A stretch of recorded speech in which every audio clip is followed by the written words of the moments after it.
the headphones. Okay, that looks good. You hear me? We're live. Yep, I can hear you. And let me listen light in. What's up? What is up? Not much, really, for me. I heard a lot of things about your talk in KDC. What? KDDC? KCDC? KCDC. Yeah. Oh, I'm sure you've heard all about it. It's all over the web right now. I'm big. No, just kidding. Oh, I heard you talking about it, and you were pretty proud of your talk.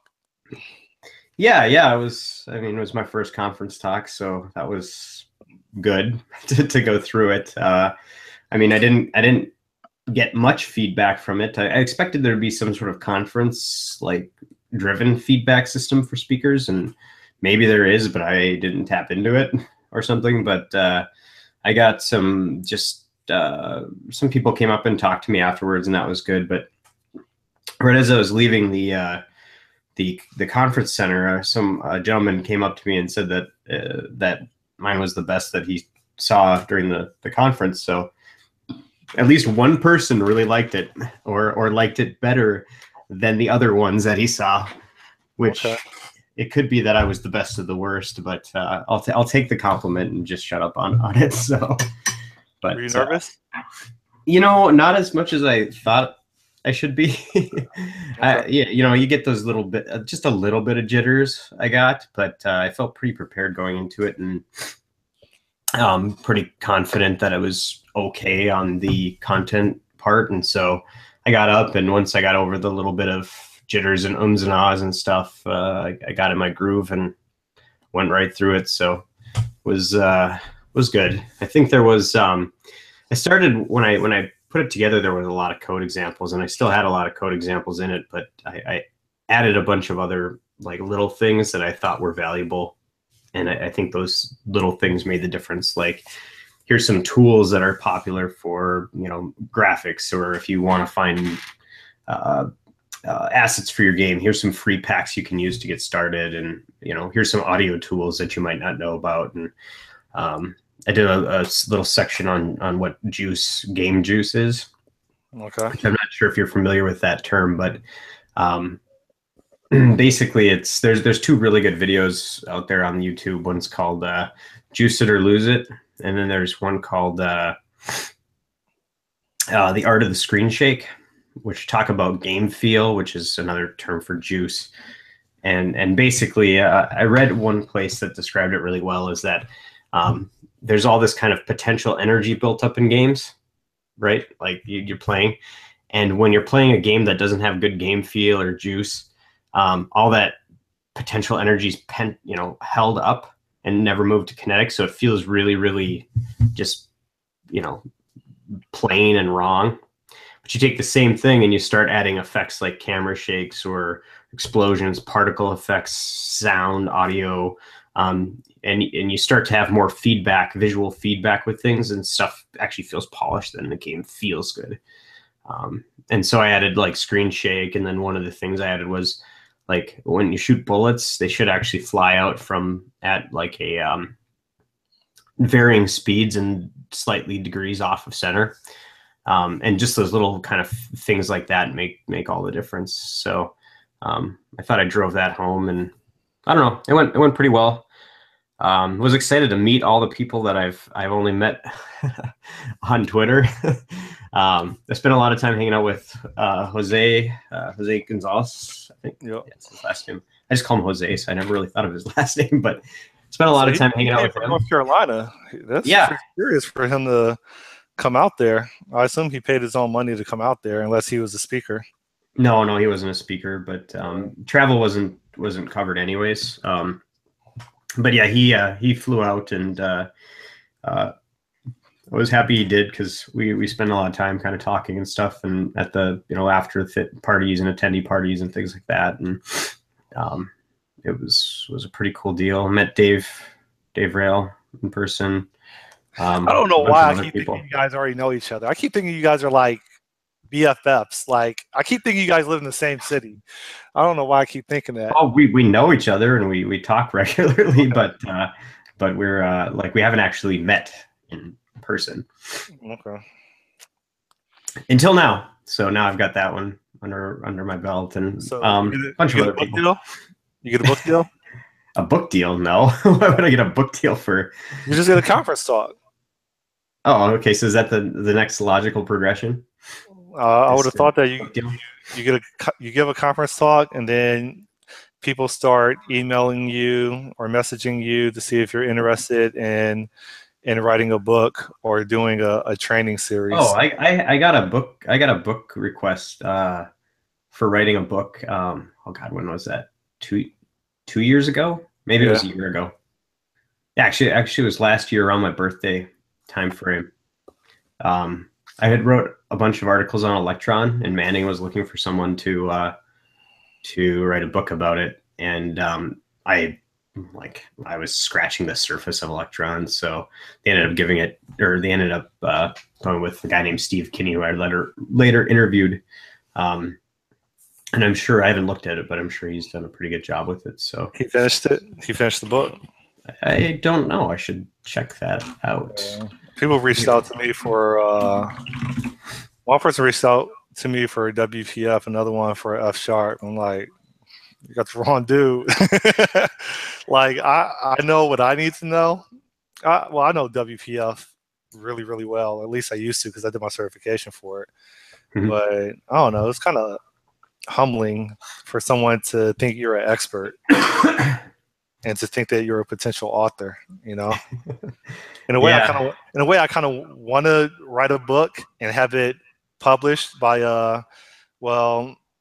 I guess, for lack of a better term, an authenticated publisher or an established publisher, so that I could go back and visit everybody in my career and slap them with my book that I'm an author of, because they used to hate on me. Yeah, I got so many haters, man. So you got a lot to prove. I got a chip on my shoulder. So yeah. Anyway.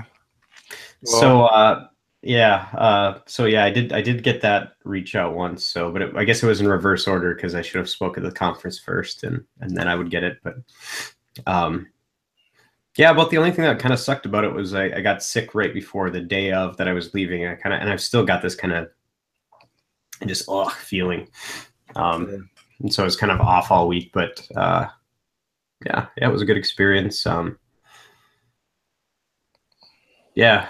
thing I learned is that, and not picking on anyone in particular, but the conference speaker thing, like the actual speakers who do this a lot, it is a real clicky thing. Like I didn't realize how kind of clicky it was. Hey, we're gonna go off and do our own thing, and I don't know.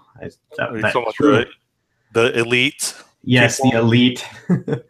I don't know. I don't know if I get along with people. It's weird. I have a hard time connecting with people. Well, those are the cool people. It's kind of like high school, right? Like I think I need to be careful how I frame this. I kind of observed something similar like that when I went to the Tampa Code Camp. Sure. I'm not dropping names, but pretty much the industry leaders, they were the cool people. It appeared that they didn't really go to any sessions. They just hung out and did work and talked amongst themselves during various sessions. They would just hang out in the lobby or the cafeteria. Yeah. And when I went to NDC London, I was actually hanging out with the elite for dinner. Man, that was an expensive dinner, man. I went out with it was the .NET Rocks. It was Carl Franklin and Richard. Oh shoot, I'm forgetting names already. Richard, what are the full names? Richard Campbell. Richard Campbell, Carl Franklin, Mark Seaman, and it was 3 other people. And I thought I don't know, man. I felt like an intern. I was kicking it with some like big wigs, and so we had dinner at nighttime, and so I kind of felt like I was with some elite. But in a way, I kind of know what you're talking about. But I was kind of proud to even be in the same facility. I kind of looked at it differently. I have a lot of imposter syndrome, and so when I have an opportunity to be around people that I have a huge amount of respect for, like in the flesh. Like I'm kind of like starstruck, you know. That's all. That's all. I'm a groupie, Yeah, man. I don't know. Yeah, yeah, that groupie thing. I don't know if I get that groupie thing. I feel like I came across that a couple times because I thank people for some resources that they put together. Like, um, I can't remember who but I'm just like, oh yeah, thanks for putting this out. I got a lot of value from it. But I feel like maybe came across as a fanboy. But for me, it's not so. I don't know what the hell. I've got some sort of weird issue with things. I wouldn't say that I'm like a imposter syndrome. I get into these situations like that, and like I almost want to be the antithesis of it, if that makes sense. So look, I've been trying to think about why I felt a certain way during this conference, and I bring it back to the second grade. In the second grade, there was like like as we had these gangs on the playground, you know. In the second grade. Yeah, it was okay. It's dumb, like, you know, as much as you can imagine, Minnesota gang. Well, not like downtown gangs, but okay. You know, well-to-do neighborhood, and you know, not super well-to-do, but middle class, or you know, whatever. You know what I mean. They're called fraternities. Yeah. Okay, we'll call it a fraternity. Anyways, so there was this like one kid who was like kind of popular, and he started this gang, and like everyone was joining, like everyone. But for some reason, I hated the idea of following someone into that, like being like, oh yeah, I just want to be a follower into this whole thing you're on. So I started my own counter gang for no apparent reason, for no objective other than I didn't want to join his gang. Okay. And I wanted to not only do that, but I wanted to get everyone in that gang to switch to my gang, just so that he wouldn't have that gang anymore.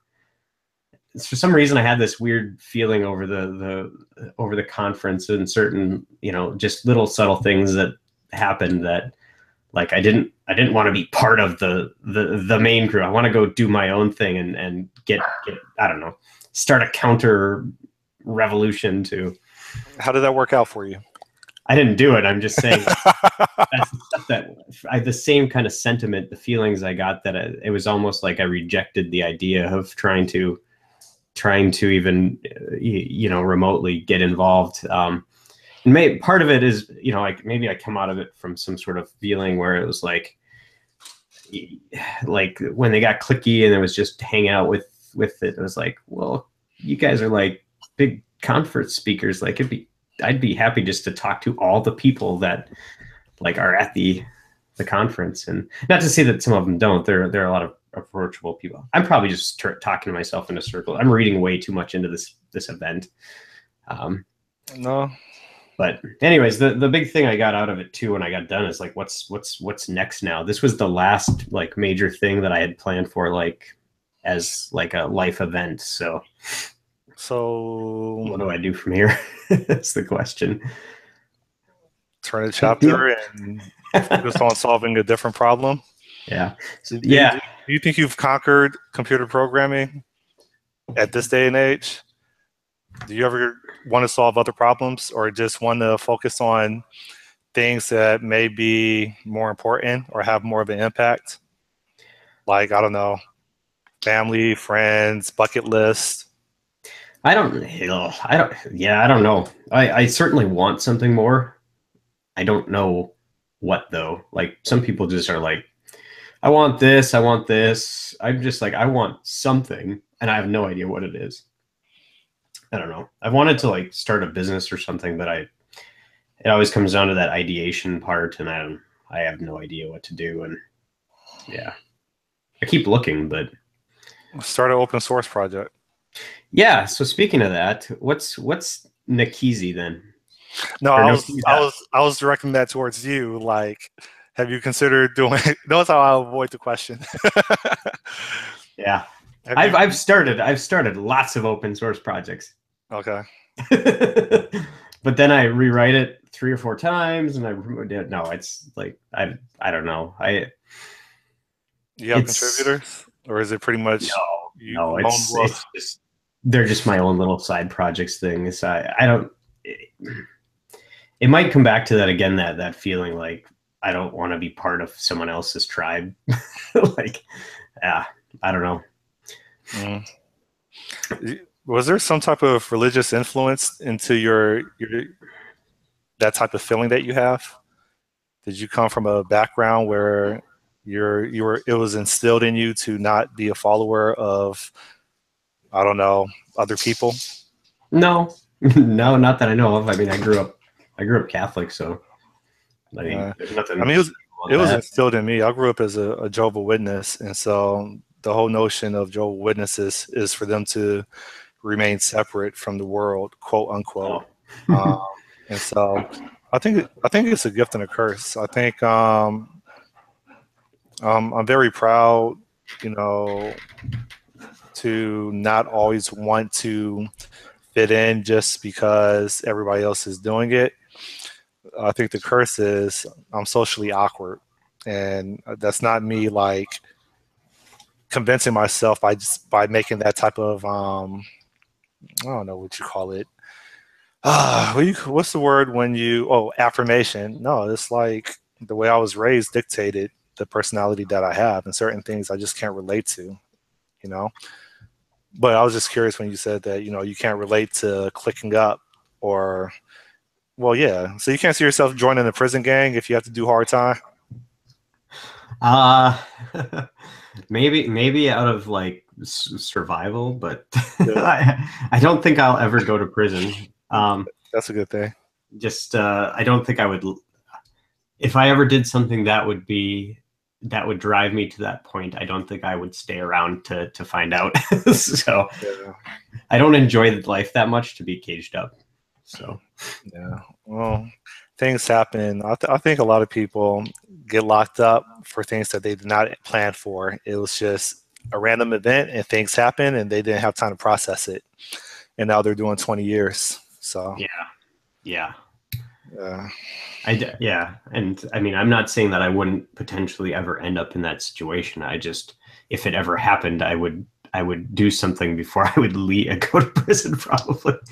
I don't want to dig into that any further. That's kind of getting into dark shit here. So, all right. So anyway, yeah, I don't know, and it might be too that I have a hard time.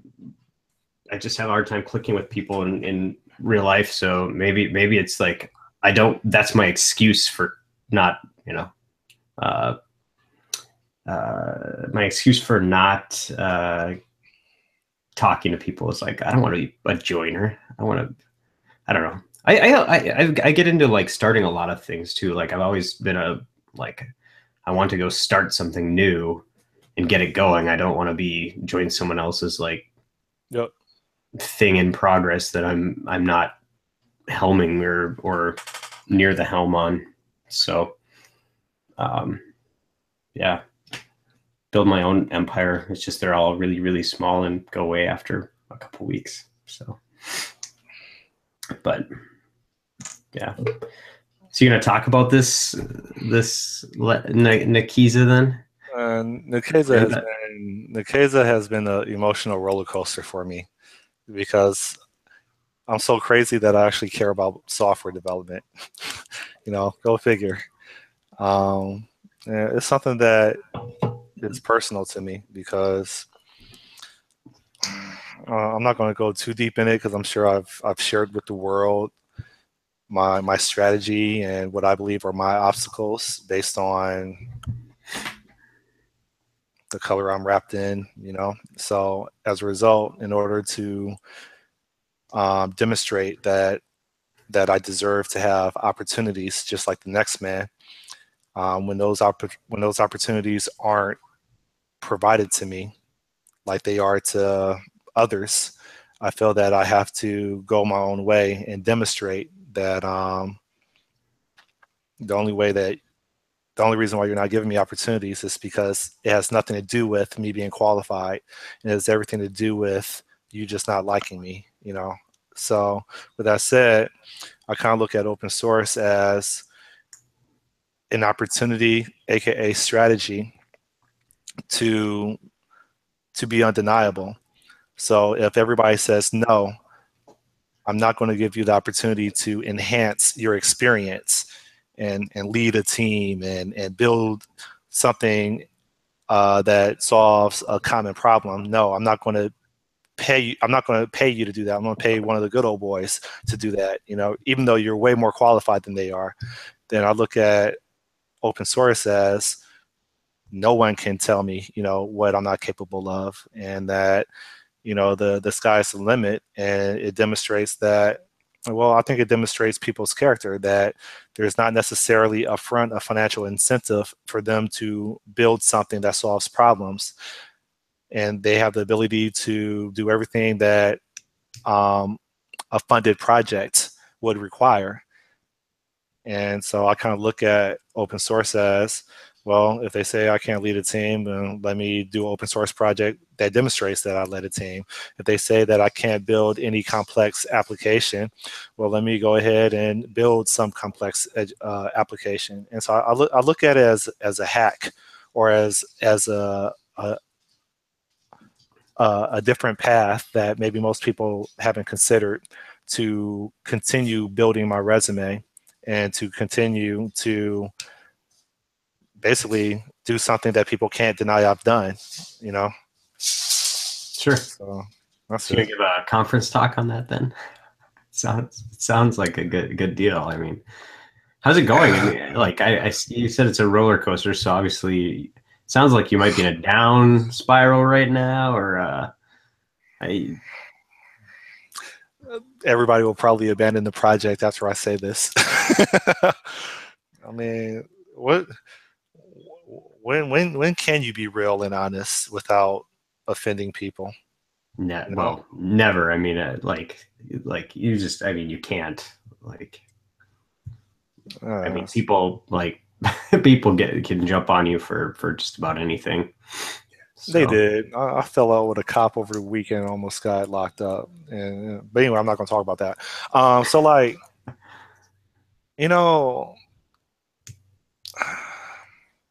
so I don't know if you heard of the Lambda cartel. Yeah. I saw that. I think what was I assume your guys' first video. I was going to go steal your URL. Oh yeah, I remember, because you were like, you were viewing the YouTube. Yep. Yeah, I was watching it, and I'm like, oh, okay, I found Lambda Cartel. It's available. I can buy it for 99 cents. Maybe I'll do that, and that would be dirty. Nah, so like the Lambda Cartel was founded on the vision of, let's take people from different walks of life, and let's bring them together to demonstrate potentially an alternative way of building software, where we're not in the same facility, we're not in the same room, but we're distributed between Australia, Africa, Puerto Rico, Kansas City, Miami. Mm-hmm. And I would like to think we're a smart group of developers, and so let's demonstrate, let's promote ourselves by not just having an open source project in which the source code is available, which may be taken away as we continue progressing Nikeza as a product, but let's open source everything. Let's open source our design discussions. Let's open source, well, obviously the documentation that we're writing, the tutorials that we're doing. Basically, we're open sourcing everything, not just the code, but the journey. Everybody could look into it, and I had wanted it to be very focused on building software, and not necessarily focused on, we're cool because we're the Lambda Cartel, like, get down or lay down, this whole like bravado, brand. Yeah. And what I found after maybe 6 weeks to 2 months was that the vision that I originally had wasn't necessarily coming into, I don't know what the word is, fruition, whatever that word is. It wasn't really solidifying. I found that there's, this is why I think they're going to leave after this video's done. But I'm being honest, you know, and sometimes I get tired of talking to myself about it. It feels good to talk to somebody else about it. Sure. I felt as if there was way more effort spent on recording podcasts and talking about software development instead of actually delivering software and solving a problem. And so, to make long story short, I felt as if the original vision that I had, because I introduced the idea to the members, and they said, "All right, let's do it," you know, and you know, we ended up forming the Lambda Cartel based on the traits or the characteristics that I said I wanted us to do. Mm-hmm. But it went from building software and me trying to get status updates every single week on not what we're working on, but what did we get done. And every time I would ask that, everybody would they wouldn't really respond, but they would always, you know, discuss. They will always be on a podcast and they always talk about the state of software development and, you know, cool programming languages, but they never talked about actually moving the ball down the field and actually delivering a product. And so 2 weeks ago, or I think it was 3 weeks ago, I silently quit. Like I stopped. I removed myself from the team's Twitter thread, and I had stopped doing a podcast with them. I stopped everything. I didn't really tell them I stopped. Why? I just stopped, you know. And I figured that it would be better for me to just silently die without anybody knowing within this group than to disrupt people's contentment, or to disrupt others. Because if they're enjoying the being in this organization and they prefer discussing ideas over actually delivering them as products, then I shouldn't be a hater. I should let them be content with that organization that didn't really fit my vision, and I should silently bow out. And so that's what I did. Okay. Yeah, you should have. Sure. You should have led with that. No, the end. So because at first it sounds like, oh, you know, shit you didn't go the way you wanted, so you just left, you know. Oh, but I don't think that was it at all. They talk a lot about, like, there's this book called Accidental Empires, and it talks about founders or people that have original visions for things, and they go and let's just say they get successful with it. But eventually, at some point, that thing becomes something different than what they're interested in or what they had vision for. And it's better to just kind of let someone else take over, and bring it to its thing. Because it sounds like the people that were involved, like you said, they're getting some value from it, doing the side venture parts of it, that, like you said, the podcast part of it. And maybe that's what they wanted all along. They all probably have day jobs? Yeah. So I could imagine then that it takes a lot of work to actually write code outside of work, on top of work, like have a second job essentially. And I could see where once you find like a tribe like that, having doing stuff like podcasts like would be fun and great. I mean, but my argument is, I've learned that, of course, my dog wants to hate on me when I'm recording this. Yeah, my dogs are kind of getting at me too here, but I've learned that, you know, you can lay one brick every single day, and I promise you, after a year, you're going to have a wall. Okay, you may not have the entire structure, right? You may not have a cathedral, but you'll have a wall, right? That's 365 whatever bricks, right? The reason why I'm saying this is because, and I kind of learned this from John Samez, is just maintain a daily system, and that's it. So my daily system is I'll try to like do like 20 minutes in the morning, and I'll try to do like at least an hour in the evening of just committing something. It doesn't have to work, but it's more than what I had the day before. And every single day, do it. After 3 months, well, 3 months times 30 days or whatever, that's a lot. Like things build up. And then once they build up, it starts to compound, that whole compound effect. And so this is something that I have failed to teach the group that I'm involved with. I failed to get them to appreciate that if you maintain a system of consistency, that it's going to basically develop its own momentum. And there's less work that we have to do because it's really, instead of delivery, you give birth and it takes a life of its own.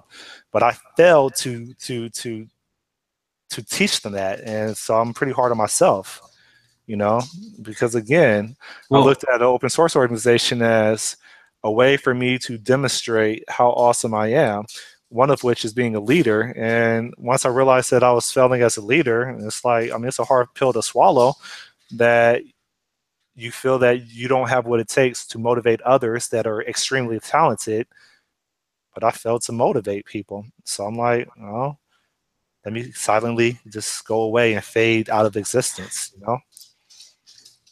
Yeah, but they're sort of, they continue on with the other side track after you exited then, or I don't know if you made up now or what. But I had a conversation with Pablo, and he didn't even realize that I tapped out, and so he convinced me to hang in there.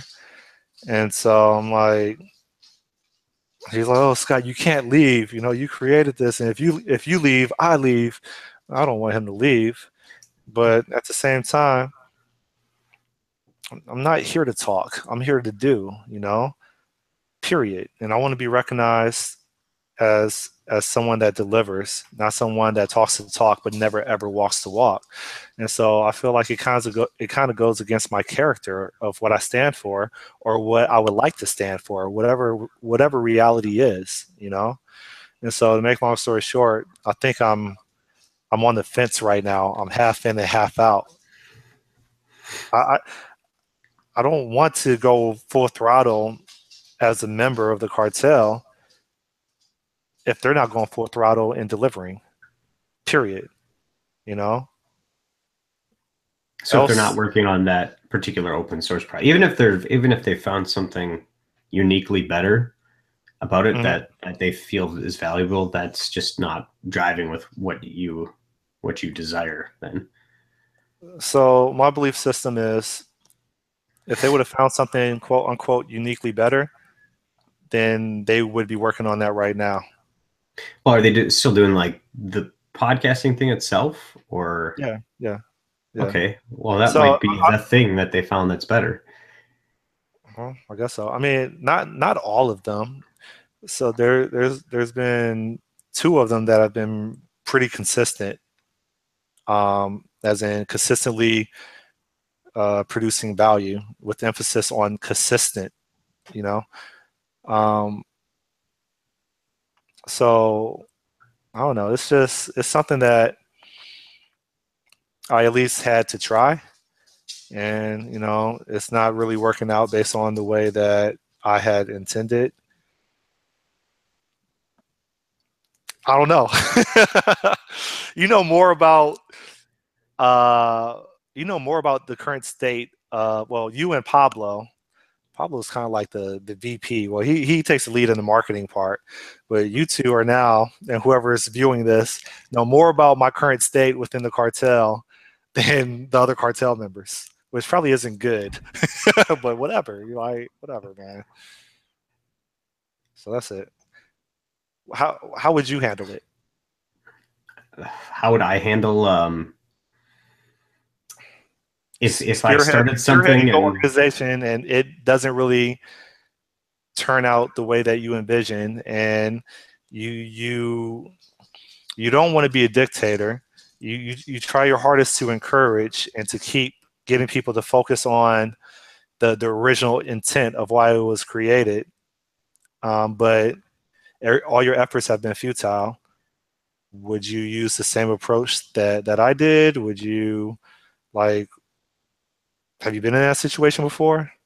It doesn't necessarily have to be open source. It could just be leading a project in general, or I don't know. It could be anything outside of software. I'm just curious what other strategies there are that are effective that doesn't disrupt. Yeah. So I have been in situations, obviously, where I've started something and it doesn't end the way that I envision it will be. Usually it's just that I over-aggrandize. I've got giant plans and I just can't, there's just not enough time under the sun to execute on it. But so leadership, though, I mean, part of leadership is potentially inspiring, but it's a lot of it is being a servant. And so, I mean, have you talked to them, to the individuals that signed on to do this, about, like, is there something you could do that would get them back on track? Those kinds of things. I mean, have you sat down with I had messaged them individually on a separate thread on a one-on-one. Asked them how they were doing. How's everything going? Oh, by the way, what's your interest looking like? I've done that. That's it. I try really hard not to push people to do things that they don't want to do. So, and I mean, they're not getting paid for it, but I think that you don't have to get paid for something up front for there to be big rewards at the end. But I thought that I communicated that, and that's not necessarily saying that Nekeza is going to get acquired. I mean, my goal is for Nekeza to get acquired. But so what is Nekeza, anyways? And I'm sorry to change the subject, but Nekeza, is Zulu for give, and so it is an application right now, a web app in which the front end is in Elm. The back end is in F#. So we're using functional programming techniques to prove that you can build viable solutions that solve business problems using functional programming instead of mainstream object-oriented programming. The problem that Nekeza solves is, there's actually two things. The first is, Nekeza is a platform where it takes the content of a content provider that is distributed and also fragmented across the World Wide Web, and it streamlines it onto one platform for people to subscribe to. So what that means is, as an expert or as a thought leader, if you, Sean, have answered people's questions on Stack Overflow or other question and answer forums, if you have hosted your own podcast show, but you've also been a guest on other people's podcast shows, but they're on other people's websites, if you have maintained your own technical blog posts, right? If you have your own YouTube channel, if you've been featured on other people's YouTube channels, all your content that you have put out there, even if your content is part of someone else's platform, it exists. It's on the World Wide Web, but if people want to find your content, well, they have to go to each of these individual platforms: YouTube, Vimeo, WordPress, Medium, Stack Overflow, .NET Rocks, Hansel Minutes, right? They have to go to all these different websites and potentially subscribe to you, but those websites don't provide that type of platform. You know, some people have normal blog posts, right? Or some people, like, it's impossible for someone to subscribe to Sean on .NET Rocks, you know? Sure. So Yeah. when the Nikeza Curated, does, basically, well, curated around a person, then content that's right. Yeah, no, I get it now. Yeah. So I mean, that's a long-winded answer. And also, I want the second part is I want Nikeza to replace the resume. So I would like to think that, you know, the resume is supposed to be for experts to market themselves. If you're an expert at being a custodian, well, I think the resume demonstrates your expertise based on your employment history and the problems that you've solved. Okay. You know, I don't know what the phrase is. Is it invention is I don't know what the phrase is, but I found myself once again being passed over for jobs that I've always been more than qualified for. And it has usually been these software middle managers that have absolutely no technical ability being the gatekeepers, and they tell these recruiters, oh no, we passed on Scott. Well, why did you pass on Scott? What was wrong? Oh, you know, he just didn't have enough experience in the MVVM pattern, or you know, he doesn't know Xamarin. Like mother, I don't write articles on this, okay? But you're going to tell you who have absolutely no experience. Somehow you're in a good old boy club. So one of your pals gave you a job to be a software manager, but you don't even know how to put together software yourself. You just denied me, someone that has extremely high standards. I would say in the 90th percentile. You just denied me an opportunity, and you gave it to someone else who has lower standards that has a lower probability of delivering a solution to you. And you just passed on me because your perception is, or you assume that I don't have experience, but you never ever asked me at all. Because if you did, I will give you a Wikipedia answer for the next 10 minutes. Anyway, I'm sorry for getting amped. This is one of the reasons why I thought about this product. Because if you were to go to Nikeza/Scott Nimrod, you will see all the content that I have pumped out, distributed across the World Wide Web. And it's organized into individual categories and topics so that you can't deny that I don't know the information that you just said I don't have experience in. And so I see that as a tool to promote people like me so that they can't be denied because employers skim their resume and just automatically dismiss them without really going to a website and seeing this is what this person does. Look at all the articles, look at all the videos, look at all the answers that this person has provided to the industry, right? Nikeza is something for people to be undeniable, and that's my vision. Cool. So, yeah. I'm pretty passionate about the intent about it because it's out of frustration that I decided to build it. Sure. So is the idea that it would know about various feeds on things and aggregate it for you, or do you have to to aggregate them? Okay. Yep. What you do is I've been publishing a weekly video called My Journey Learning Elm, and I pretty much demo the front end application. And so there's a sources page on the web application in which you select platforms from the list box such as YouTube, WordPress, Vimeo, Stack Overflow. And once you select the platform, you then specify your username. And this is called a source, right? And so you specify all the platforms, you provide all the usernames on those platforms, and it will pull in from those websites your content, and then people can subscribe to you. So whenever new content comes out, and you also have a method of entering your content manually.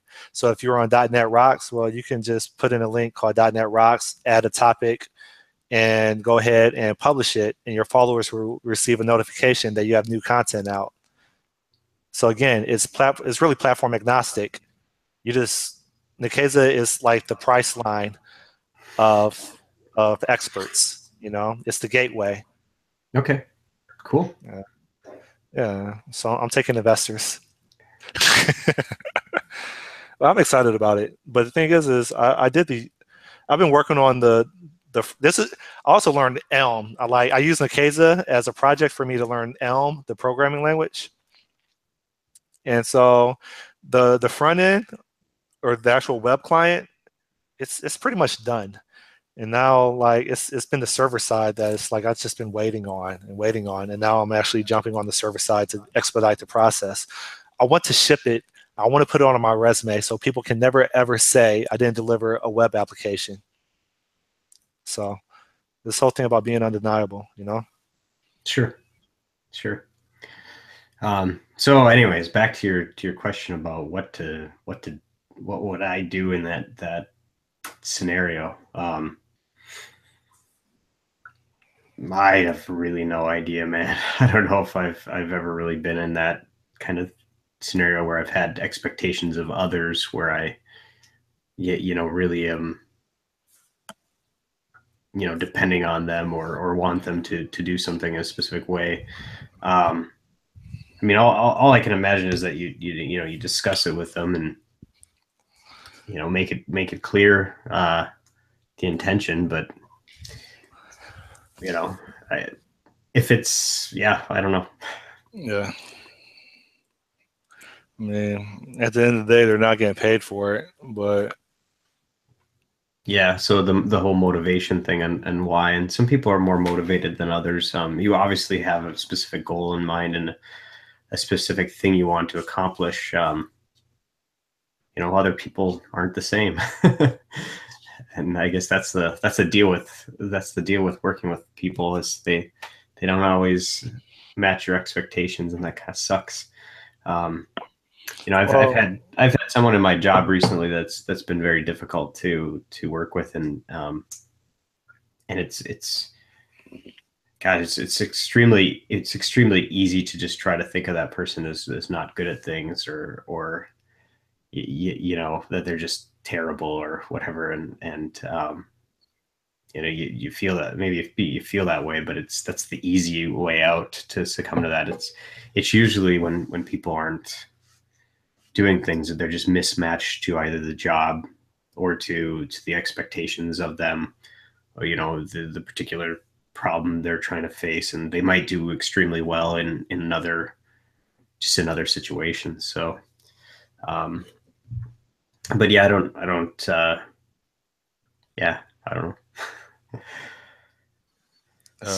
Me neither. Yeah. I'd forgotten when we started this whole conversation tonight, when you asked me about the conference thing. So last time we talked, I told you that there's no way I'm going to get to speak at the conference. I had no delusions that I was going to get accepted, and then I got accepted and went and did it already. So it's been a while, hasn't it? Yeah. When was the last time we talked? It's been like 6 months. Yeah, it's probably got to be around there. I can't remember when the news came in about KCDC, but yeah, because Carabana in Toronto was this past weekend, and I remember when you were asking me to come to KDD. Yeah. And I'm like, man, I'm trying to go to this Caribbean festival and like. How did that go then? I looked at the plane ticket. It was like $600. I didn't go. The plane ticket was $600, and because it's a big event, I'm pretty sure that it'll probably be really be difficult or challenging for me to find a hotel. That'll probably be another couple $100 a night. I'm like, do I want to spend $1,000? Man, I better have a huge return on investment if I go there. And usually I don't. So I was like, I'm gonna stay here in South Beach, man. Whatever.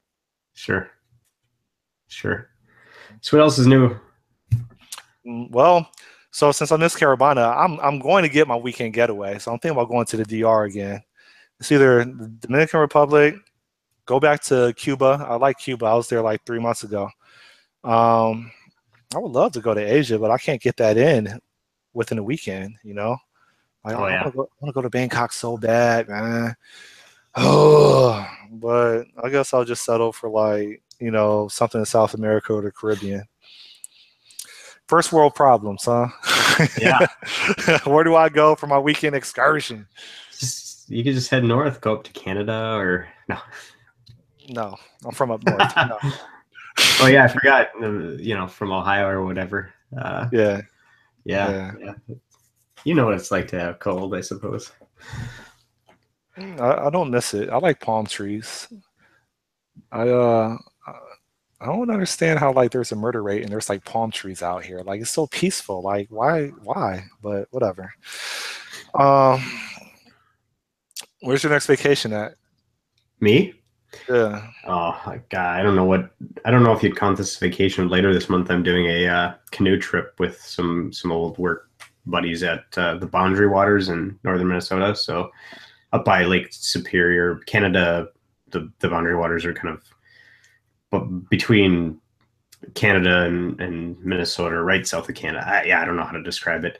Who owns it? You know where Canada or Minnesota does? Yeah. Okay. So the where Lake Superior kind of comes to that point or whatever, and you've got Minnesota, you got Duluth there, and there's that kind of section triangle that goes into along Lake Superior to along Canada. Okay. That's like there's a canoe area up there, up north in there, and so we'll drop. I guess I've never done a canoe trip like this, but we essentially take off on a Wednesday or Tuesday. It's Wednesday, and we like don't come back for a week, and there's no cell phones, no that's cool anything like that. So it's just canoeing and portaging and eating and getting wet and hopefully. What's portaging mean? My understanding of it is that basically, so there's you canoe for a while, but then there's places where you can't canoe, and so you have to pick up your canoe and walk your canoe across land to get to the next place where you can go into the water at. Portaging. You know what would be cool is you replace that canoe with a jet ski. It'll be easier too. Yeah, they don't allow that in the Boundary Waters canoe area. So okay. Yeah, there's signs and everything. I'm pretty sure it's just canoeing that you can do up there. So or kayaking or whatever. But have you been disconnected like that before? Like no cell phone for like more than not since 3 nights?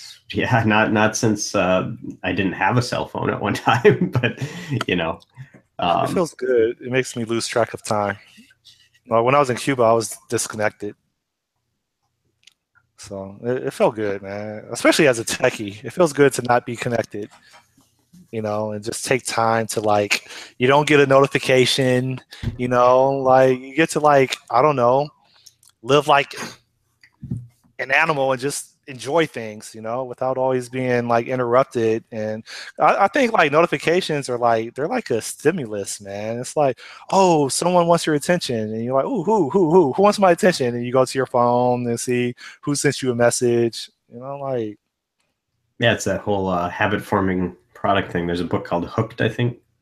They talk about that where notification messages, there's a trigger, and then you hear the sound, and then you get in this habit of going and checking it, and yeah, it's this big cyclical thing. So that just reinforces the habit. But yeah, I don't know. I can't remember the last time. I mean, I've gone camping, like just like in a camp or whatever, and I'll usually just leave my phone aside, and I don't literally look at it, and unless I'm like waiting for something or happen to see that it's there, and I'm like, oh, I'll check my phone, whatever.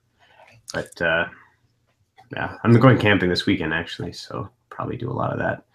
Usually there's drinking involved and having a few beers and campfire, and I really like cooking around the campfire though. Have you ever done like cooking over like open flame and stuff like that?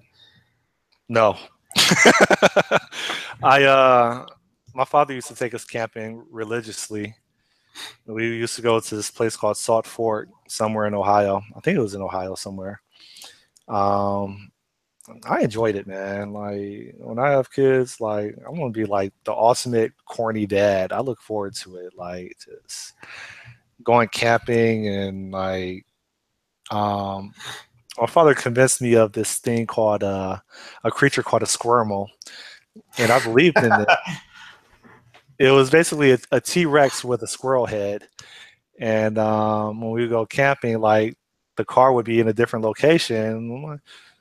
He would say his grandma came over, picked up, and moved it. And as a kid, you believe anything because your parents tell you, just like Christmas. But the short answer is no. I never cooked over an open fire besides marshmallows. I haven't been camping in probably like 15 years. Yeah, it's fun stuff. I like to do. So I got like a whole bunch of cast iron cookware and like trying to make made like bread, and I did some like chicken, and I don't know. There's just lots of stuff you can kind of cook with cast iron. Do you hunt? And gravy. No, I've been hunting. Heart? Huh? You have too much of a heart for animals? Maybe. So like growing up, like I never went deer hunting, and I had a chance to go deer hunting, and I got down. I was like, kind of like, oh yeah, I'm gonna go deer hunting. And I got down and I look across, and I sit like it opens up at like I can't remember 6 a.m. or something like that. And so I'm sitting there. About 10 minutes later, a deer kind of crosses over. I'm like, oh, and I just aim. Boom! The deer kind of falls over dead, and it's like, killer. Well, that's anticlimactic. Yeah. So have you seen? This is weird, right? The question I'm about to ask you is somewhat related. Have you seen the movie Deer Hunter? Deer Hunter? No, not that I know of. I thought it was like a Vietnam movie. Did you see the movie Reindeer Games?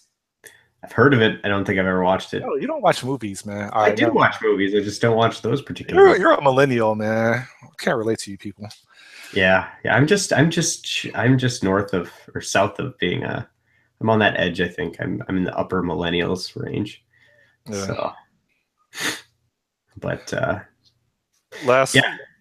this is the last question, and we'll probably wrap up. This is a really weird question. No, I'm going to lead into a really weird question by talking about something less weird. All right. Yeah, because I have to you can't have this type of conversation with everybody unless you're like high or something. But I don't get high. I just naturally think about things like this. But so, are you into astronomy? Astronomy? No, not really. Okay, so you don't care about what goes on outside of planet Earth? No. All right, well, it's in a galaxy far, far away, and it was a long time ago. Yeah. Well, that removes the rest of the conversation because the James Webb Telescope should be deployed, I think, like soon, like 12 months or something. And I'm really excited because this will be the farthest reaching telescope that will be able to basically decipher, for lack of a better term, what these exoplanets are really made of in regards to their chemical makeup of like oxygen and all that other stuff. But you don't care about that, so we can't even talk about how cool it is. So. Well, it's cool. I mean, I'm not saying that I don't. It's not that I don't care. I'm apathetic to it. It's still pretty cool, though. I mean, it'd be. I saw some news a couple months ago about like NASA was going to announce there was life on other planets. I don't know if that was just clickbait crap or whatever, but I mean, there is. I just hope that before I exit, before I die, that they at least prove that there's life. I mean, I know there's life on other planets, but before I die, I want there to be undeniable proof that we have made contact. It's just going to take another 500,000 years for us to actually hang out with them. You know what I mean? Like we know for a fact these are the photos, or this is the evidence, but it's going to take another 500 years to basically get over there or for them to meet us halfway. So well, I mean, it's I don't need that. I think there's already undeniable proof that we're living in a computer simulation. We're just straight up simulations, and somebody had to have made that simulation. And so it's clear this is the way it is. So, I mean, you're talking about Matrix. I think you have pets. You got a dog, right? Yeah, I got a couple dogs. You got a fish tank? No. Yeah. So, I think Earth is nothing but an aquarium out of a whole bunch of aquariums, aka fish tanks. And it used to be maintained at one time. and then God or gods, because I don't think God has to be singular, right? I also don't think that God has to really care and continuously maintain whatever, or plural, what they created. I think Earth is one of many aquariums, and that's it. And we're just out here, just chilling, just swimming in our aquarium, eating each other. You know what I mean? And that's it. So that versus being like an actual computer simulation. yeah, I think every once in a while they check up on us. That's cute. They tap on the glass and we hear thunder or whatever. then and then they go off light years, which is probably a couple steps, however they move to some other aquarium light years away or in another universe. I'm not even talking about another galaxy. So I mean, I think it's, of course, like that's just a consideration. But I think so in this case, they would actually live in our same like reality, then, right? They don't live in an external reality or some sort of meta reality. Like they're in the same world as us. But then the thing that always begs the question with any of this is like, so whether we're in a computer simulation or there's some other people that maybe made us, and like who made them or where did they come from? It just moves the needle one step out. You know what I mean? But the thing that sells computer simulation for me is the idea that, like quantum stuff, matter's only, constant or whatever if it's observed. And so like when it's not being observed, it can be there or not there. it sounds like if you're the only one in the forest and you yell or a tree falls, doesn't make a sound. That's what it sounds like. Well, it's like in a computer game. I know I butchered that whole example. So, it's like in a computer game where something goes off screen and you stop rendering it. I mean, like that would make sense to me that everything's just this big illusion and it's only there because I'm looking at it, and the computer simulation wants to be there for consistency's sake. But well, you don't think well, first is, what's the definition of a computer program? Because I think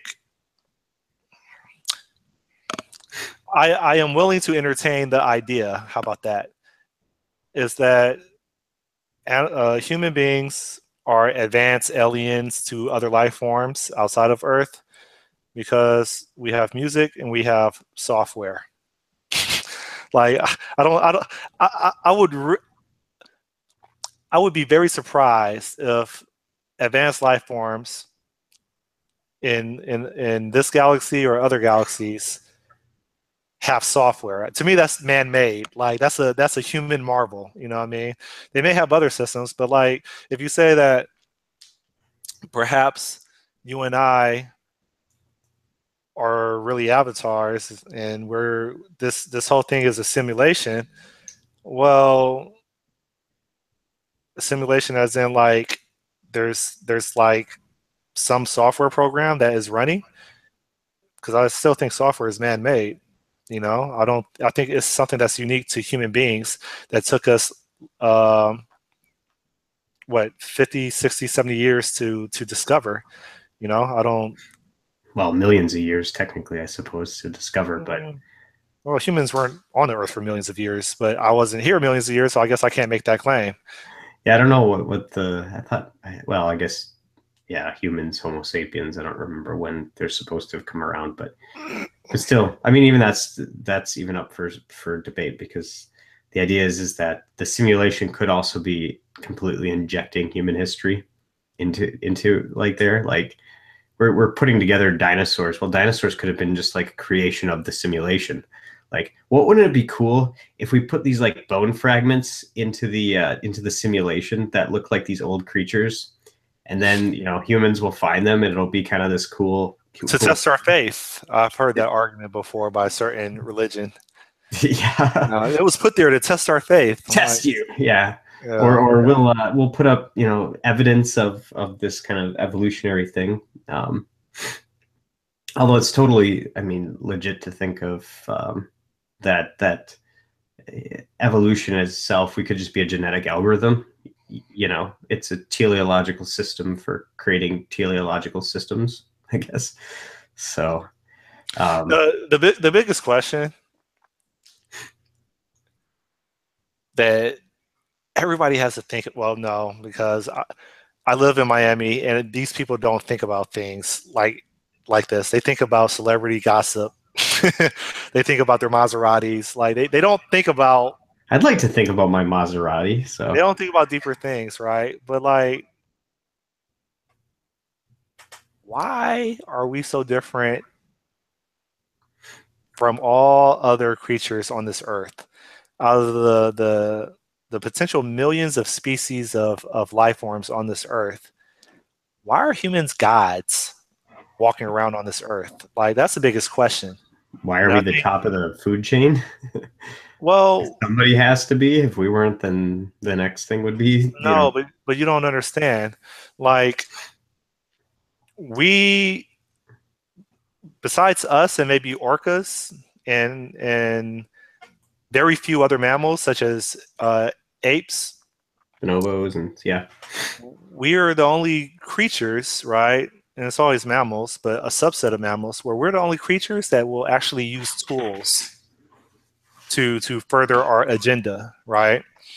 You say we're at the top of the food chain, and we are, but if you strip us of tools such as a stick for a spear, or really electricity or anything, then we're just as vulnerable as plant eaters by predators, right? But there's something about us as humans where we're not the strongest, right? I mean, like, we can lift weights, but we still can't compare it to a silverback. We can't compare it to a chimp. They will destroy us if we're in a jail cell together, right? But for some reason, there's something so special about us that we are literal gods on this planet. And I mean that. We are gods on this planet. We create, we destroy, we know how to wipe out entire cities. We know how to wipe out a region of a country. Like, that question is, why are we so special? And everything else, all these other life forms, based on our perspective, are dumbed down.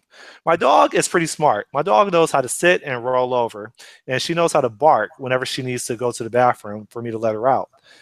But why is it, based on what you're talking about, the simulation, and what I was talking about of perhaps we're just in an aquarium of mini aquariums?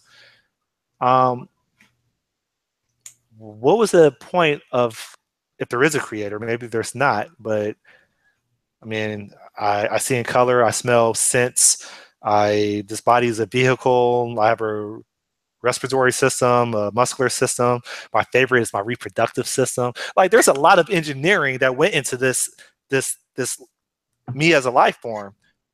Why am I so special? Why are we so special? Why are we talking about software and every other creature is looking for food right now? All of them.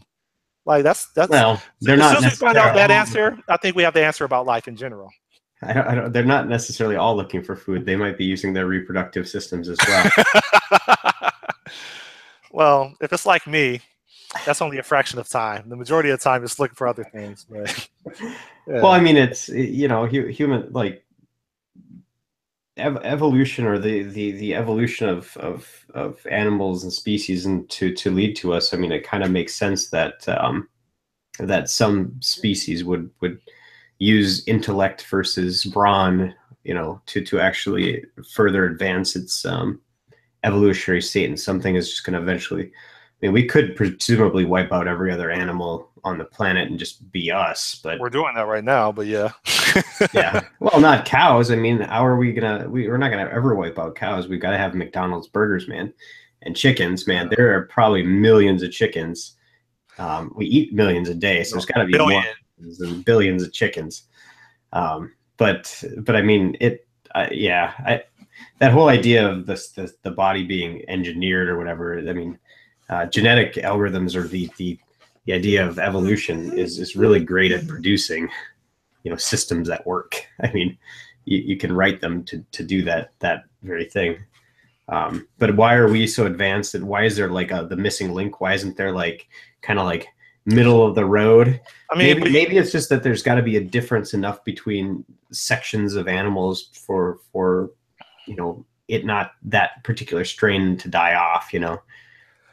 But here's the argument, though, and no, I don't know about biology or Darwin or anything like that, but the shark and the alligator, they have been here since dinosaurs, I believe. Okay? Yeah, probably. Yeah. They're just as dumb. They've been here for millions and millions and millions of years. I don't think they're evolving, but we are very complex creatures, and we have this thing called instinct and intuition. Well, at least women have intuition. Well, we're able to do things that, well, these other creatures just can't do, and they've been on this earth for millions of years. They haven't really evolved the way that we define them. So once again, I kind of do they need to if they've already reached the peak. Evolution requires there to be some sort of like advancement to be made, right? I mean, I thought that like, was if you've mutated and you become a better shark all of a sudden, and enough sharks mutate enough to become better sharks, then they're going to evolve into that better shark. So you think sharks were? I think that they're already millions of years ago, and they're real killing machines today. But they're probably better than their historical ancestors. But they might already be effective to the point where they can't, get any more effective than what they are.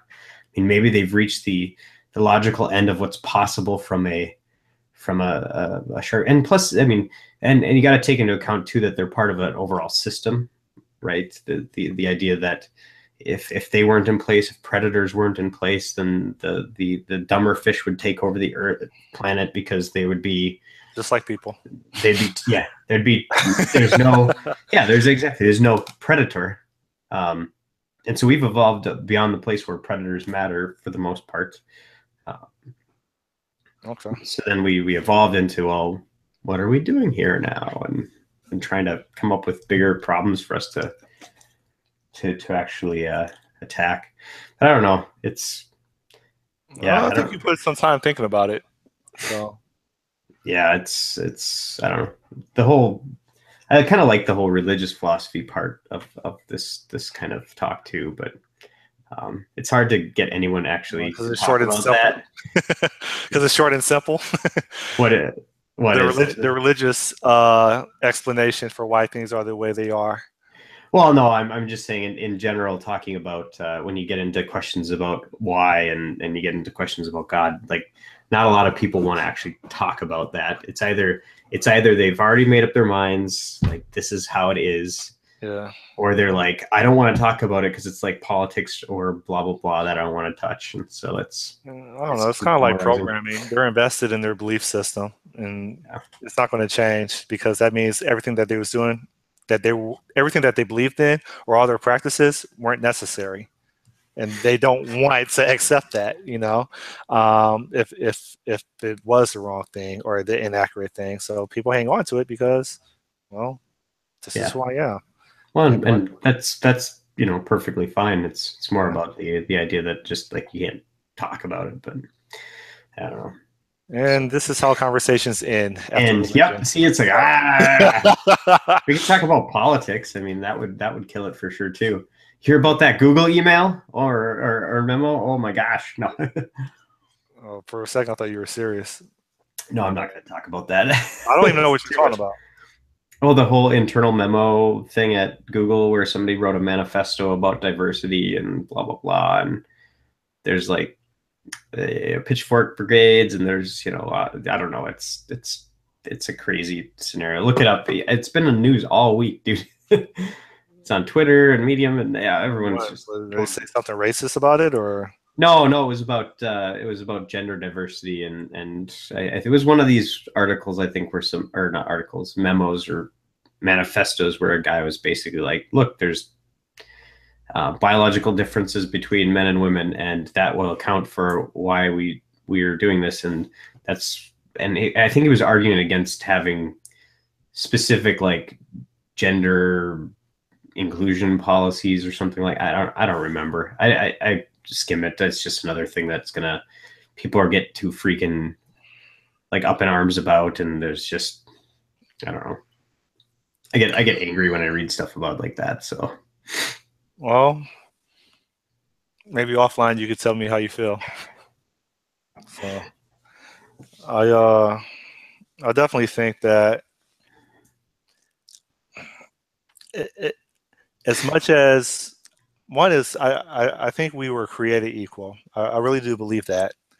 I just believe that uh, there's been tribes of us that have been environments that have enabled them to advance farther than other cultures, and as a result, they kind of dictate how the world is today. And so, I mean, it has nothing to do. I don't think it has anything to do with people being inferior to others intellectually. I think it has everything to do with environments. So that's all. That's another religious discussion, but whatever. Yeah, way to kill the conversation, bringing up all that stuff now. Yeah, well, when we do get back online, make sure we drink a lot, and then we're going to go to war on YouTube Live or Hangouts Live. Actually, I'm going to do that. I'm going to find somebody, whether it's you or someone, maybe another angry black man, and we're going to make sure we get liquored up, and then we're going to record, and we just going to go ham, and then hopefully I could up my subscribers. So. Yeah, you know what? As soon as I am fiscally sound without needing any employer, I will absolutely take you up on that. There's nothing I would enjoy more, probably. It's you watch. I think I've seen it on YouTube, but I don't have cable. But I think there is a program called Drunk History or something. Yeah. Of course, I thought you were going to lead towards that. Yeah, it's pretty cool. It's funny. Yeah. All right, Sean, that's it. I really appreciate you. I don't know, having a bro conversation with me. I feel better now. You've been my therapist. Send me the invoice, and I'll see you at the next conference, NDC Australia. Oh yeah, I'm not going to that one. I'm thinking about submitting to CodeMash, but we'll see. I don't really know. But, alrighty, well, cool. All right, cool. So if there's not anything else to say, I'm gonna hit the stop broadcast. No, keep working on the Nakiza thing. Sounds interesting. Yeah, I will. I was working on it when you sent me that tweet. I'm like, oh shoot, I forgot all about the session we're supposed to have today. And then I couldn't get online. Then I had to call AT&T to try to get my internet back. So, jeez. Yeah, I'm hitting the stop broadcast right now.